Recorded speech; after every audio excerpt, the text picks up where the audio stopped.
Hello, everyone, and thank you for tuning into the Liberty Report. With me today is Daniel McAdams, our co-host. Daniel, good to see you. Happy Monday, Dr. Paul. How are you? I'm doing well. Good, good. What would you do if I say, you know, I really feel lousy? Start crying. And you'd say, get out there and exercise. You do better when you get your exercise. Exactly. Anyway, I feel well. I try to deal with the health of the economy and the health of our country. Then I think the health of the country is not doing as well as my health. So there are a few problems out there, but we're trying to attend to those problems. And today we wanted to talk about masks, not Halloween masks, but in a way it is a Halloween mask because they're hiding from something. Hiding from something and try to convey something that isn't true. But of course it has to do with these masks that everybody's compelled to wear. And yet, so far, and we'll be talking about it, there's no proof they do any good. And there's maybe some danger that they do harm. Why goodness, what are they going to do then? But the one we're going to start out with one. This is outrageous, you know, because I believe it's very possible. So it's sort of strange, but things that have never been done before, putting masks on everybody, putting masks on the elderly, putting masks on little kids and babies, but you see, and they're putting them on, it's horrible. But here's a headline that caught our attention. It says, masked mouth is a seriously stinking side effect to masks. Yeah. They put them on, and you know, we've talked about the mask impeding the flow of oxygen and CO2, retained CO2, hypercapnia, and then hypoxia. And they measure that, and there's been some shown where it's abnormal. So all of a sudden, there's some of these people coming into their dentist. I have this mouth odor that I can't get rid of. There's something wrong here. I have a bad tooth or something. And here it turns out it looks like they're going to, you know, people who wear masks tend to get what they're talking about, and it's new and different. So that's just another side effect, bad news, but you can't believe that change can be healthy because, of course, they find out that the gums aren't doing as well. And it's not protecting them from anything because the people who don't use masks don't have a serious effect of the illness anyway, as much as the people who use the mask. But anyway, this is a messy thing. It's sort of the kind of thing that, you know, 2 or 3 months ago, how many people sat around and said, oh, you shouldn't do it? We've not gone through this. How many other things are going to come up when the statistics come in? And we have found that there's a tendency when people are on the defensive, they tend to try to hide the facts. And I think that's a little bit of that going on right now, too. It's really concerning because, you know, and actually let's look at the next clip. This is from the New York Post, did an article about this. This is, listen to what they're saying, the new oral hygiene issue caused by, you guessed it, wearing a mask all the time to prevent the spread of coronavirus is leading to all kinds of dental disorders like decaying teeth, receding gums, and seriously sour breath. Yuck. Well, Dr. Rob Raimondi, he's a co-founder of One Manhattan Dental, he was the one interviewed for this article. He said 50% of the patients he's seeing have been impacted by this, and he named it mask mouth. It's kind of like they have meth mouth for the people that use that drug. Right. It ruins their teeth. And he points out that, you know, getting gum disease like this, it's not just that you have problems with your teeth because it causes, it can lead to stroke and heart attack and other serious health disorders. And he describes what's happening. The people that are wearing a mask all the time, they have a buildup in bacteria in their mouth because, A, they tend to breathe through their mouth and it gets drier and that reduces it increases the bacteria in their mouth. They breathe through the mouth. They drink less water because they have a mask on all the time. And so this is leading to all sorts of problems that are unpleasant, of course, in public, but also potentially very serious health risks that nobody thought about when telling everyone that you had to wear a mask. Well, we've talked about the statistics, and the data is collected always to serve somebody's interest, the people who want to terrorize the nation and put fear into everybody's hearts so that everybody will obey and support getting rid of hydroxychloroquine and promoting vaccines, that sort of thing. But in Kansas, somebody got caught doing it. Yeah. A legislator, no, it was the Department of Health and Education got caught doing it. And guess what? It's hard to believe because I'm a nonpartisan, but it just happened to be a Democrat that did that. And the people who are trying to stop it happened to be in the opposition party. But there they go once again. But I suspect, as you have mentioned at times, that maybe there's going to be a lot more of this because they become desperate. They have to have a new demon.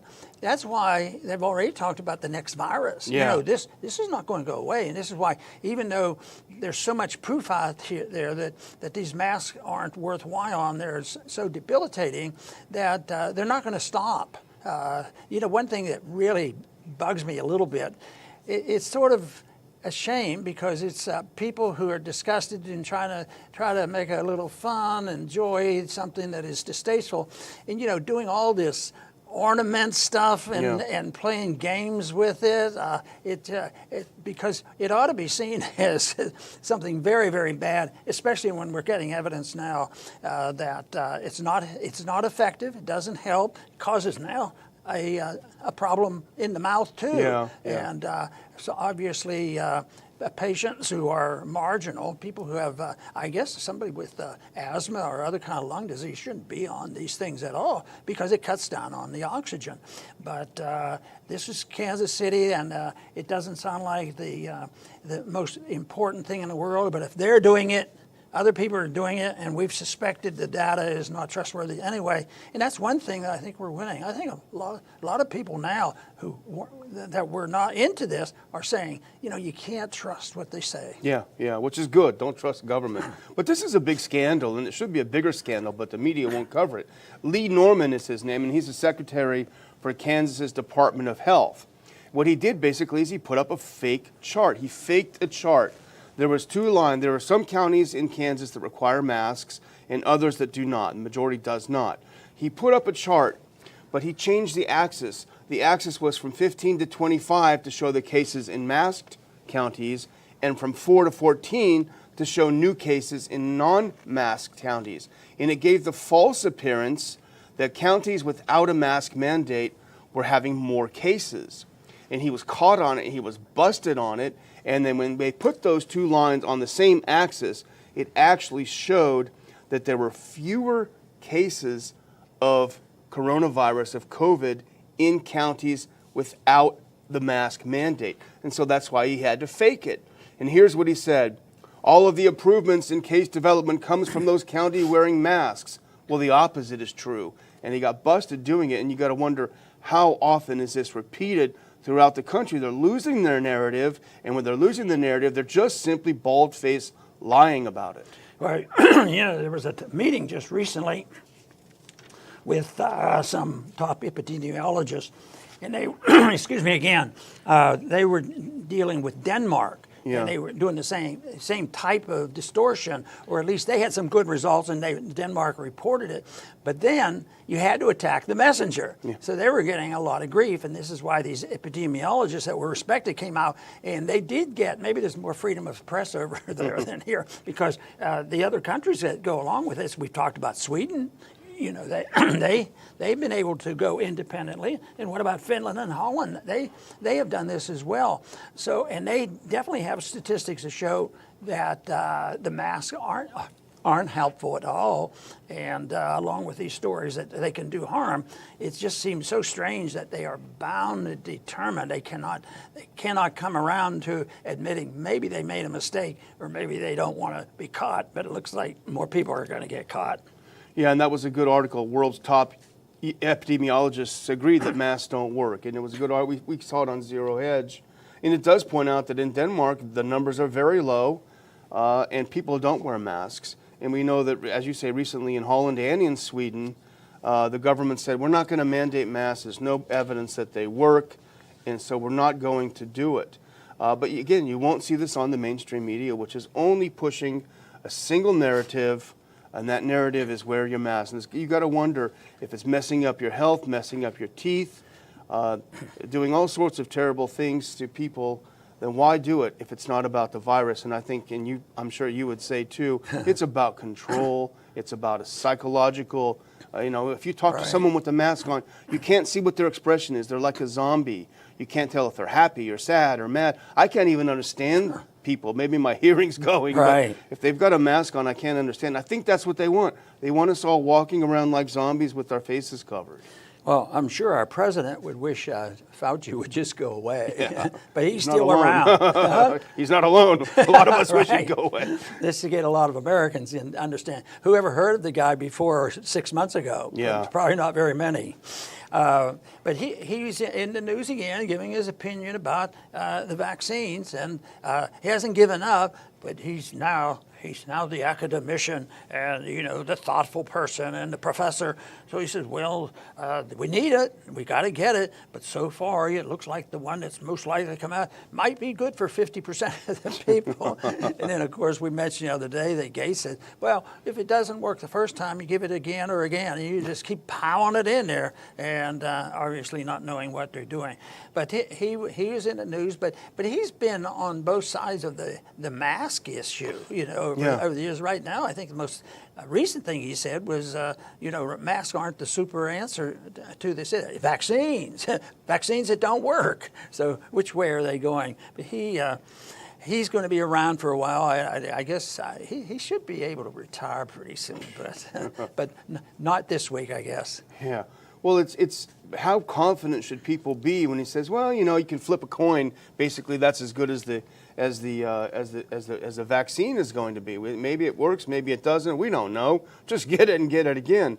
But I think one of the reasons they're backing off, and we have talked about this before, I think they're backing off because if the vaccine comes out as a magic bullet, a silver bullet that completely defeats COVID, then what are all these little dictators going to do around the country? You may say that they may find another virus. That could be the case, but they're on the warpath. They want digital passports. They want contact tracing. There's a lot of money to be made in contact tracing. They want to be able to track everyone. They want to, and you wrote about this today, they want to be able to have a unique health identifier with people that will contain all this information. And if the vaccine comes and it's the best thing since sliced bread, people are going to be skeptical about contact tracing. So it's again trying to control the narrative on this. We have frequently mentioned that when events like this happen, there's a lot of latent dictators lying around. Yeah. They're not so latent anymore. They're coming alive because they're permitted to do it. And this whole principle of executive orders, and it started from the top and worked down executive orders. But I did see a statistic today, as much as I complain about executive orders, even with Trump, he's low on the list compared to the last two Democrats. They actually issued a lot more. But anyway, that's a question, but here's a Metro Nashville City Council member, and she has an opinion about this. It's a pretty strong opinion about masks. She wants to protect the people. That's her job. And she wants to run things. I think she's thinking about her own her own ego. But City Council member wants people not wearing a mask to be charged with murder or attempted murder. This has to be a mistake. Yeah.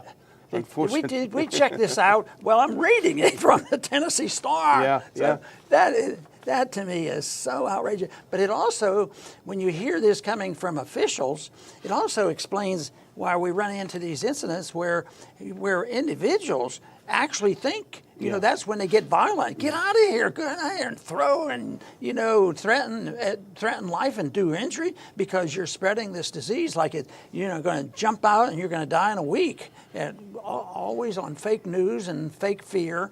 But here it is, a city councilwoman, and she's saying, so she's putting it into words and saying that's how serious this is. And that is so far gone. Fortunately, I hope we haven't gone that far. That's not going to happen. I don't think they're going to pass it, but it also tells you better be aware, because sometimes when you think that couldn't happen, it does.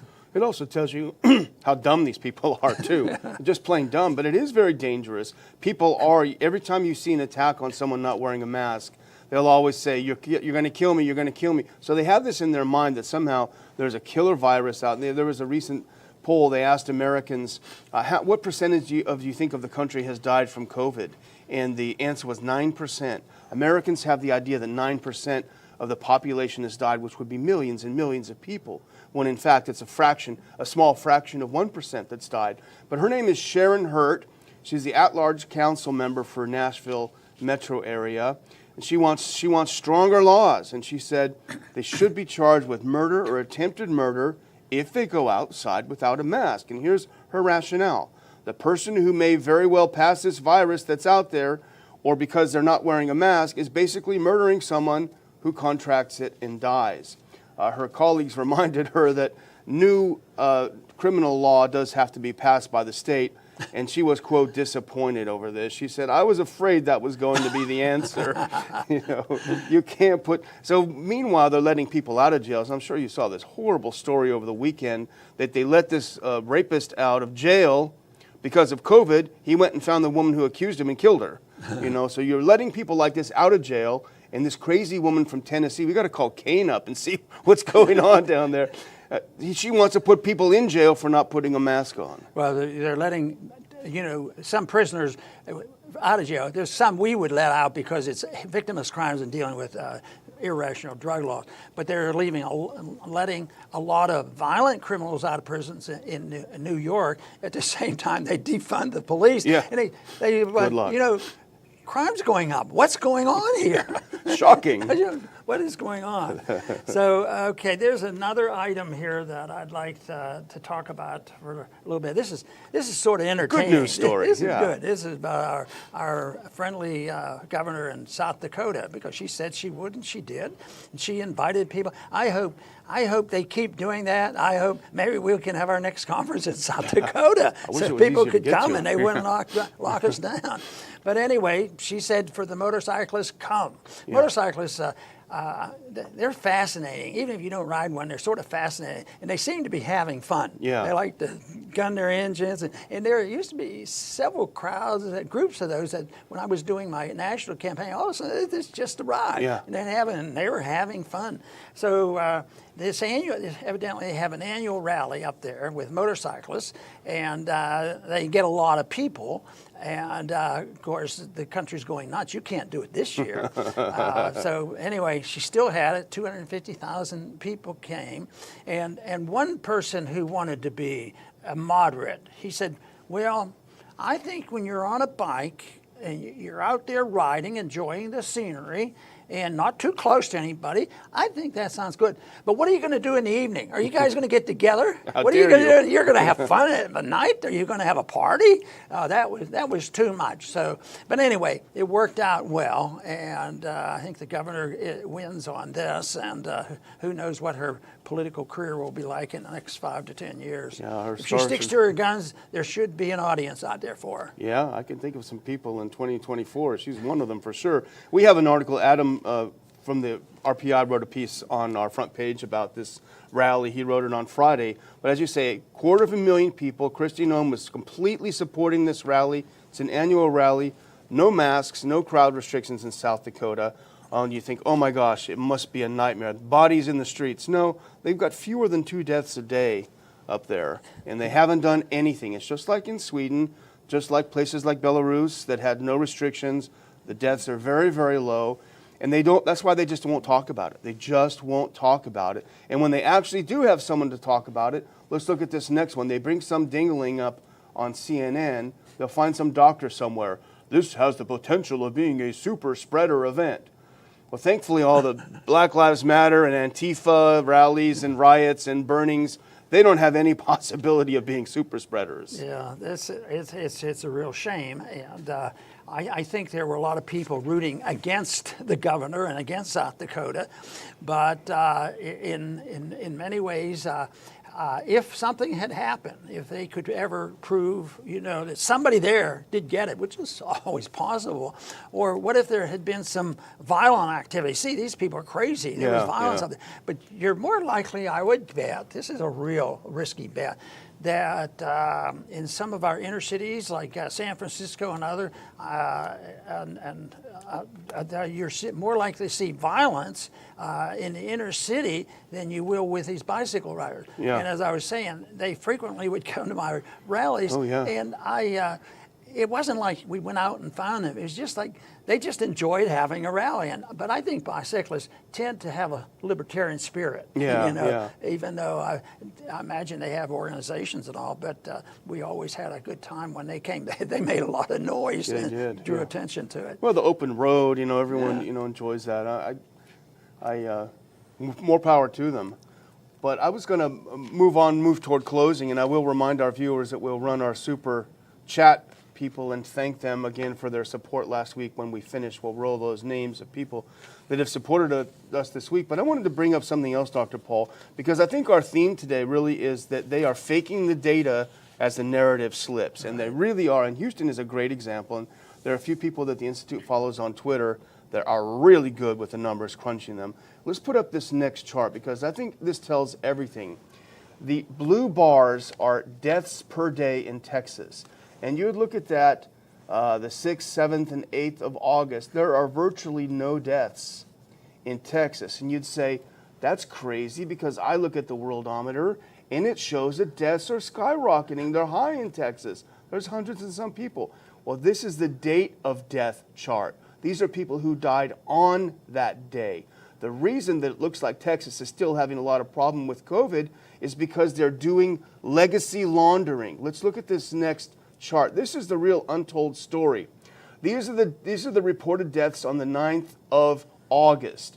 And next to it, you'll see the date of actual death. Going back to May 4th, many of those deaths are more than 2 weeks old. So they're stacking old deaths onto the actual day of death in Texas and making it look much worse than it is. There's virtually very, very little death at all.